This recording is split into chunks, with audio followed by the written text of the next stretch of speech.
एक गहरे जंगलों के बीच स्थित राज्य मालवा में एक बुद्धिमान राजा चंद्रसेन का शासन था।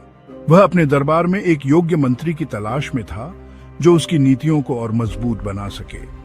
इस खोज में एक युवा और प्रतिभाशाली व्यक्ति आर्यन दरबार में आया। आर्यन में गजब की बुद्धि थी। वह किसी भी समस्या का हल तुरंत निकाल लेता। उसकी रणनीतियां राजा को बहुत पसंद आती। जल्द ही वह राजा के सबसे पसंदीदा सलाहकारों में से एक बन गया। लेकिन यही उसकी सबसे बड़ी गलती थी। अधिक चमकना अंधकार को बुलावा देना होता है। आर्यन की प्रतिभा अद्भुत थी, लेकिन वह यह भूल गया कि उसकी हर उपलब्धि राजा की तुलना में छोटी होनी चाहिए। एक दिन एक राजनैतिक संकट आया। पड़ोसी राज्य ने युद्ध की धमकी दी। जब दरबार में इस समस्या पर चर्चा हो रही थी, तो आर्यन ने अपनी रणनीति राजा के सामने रखी। यह योजना इतनी शानदार थी कि पूरी सभा प्रभावित हो गई।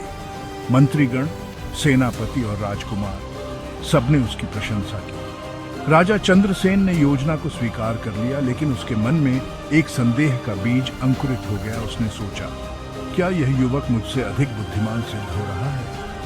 क्या प्रजा मुझे छोड़कर इसे महान मानने लगेगी? धीरे धीरे राजा की नजरों में आर्यन की छवि बदलने लगी। पहले वह उसका सबसे प्रिय सलाहकार था, लेकिन अब वही उसे सबसे बड़ा खतरा लगने लगा।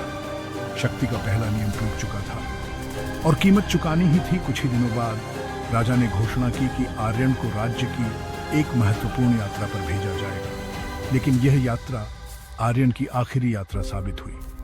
रास्ते में डाकुओं ने हमला किया और आर्यन को कभी वापस नहीं देखा गया। दरबार में उसकी बुद्धिमत्ता की कहानियां तो बची, लेकिन वह स्वयं इतिहास के अंधकार में खो गया। सबक: शक्ति के खेल में कभी भी अपने मालिक से अधिक चमकने की कोशिश मत करो।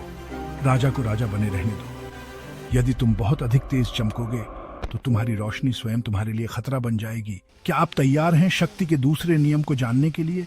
तब तक सोचिए, क्या आप भी कभी इस नियम को भूल चुके हैं?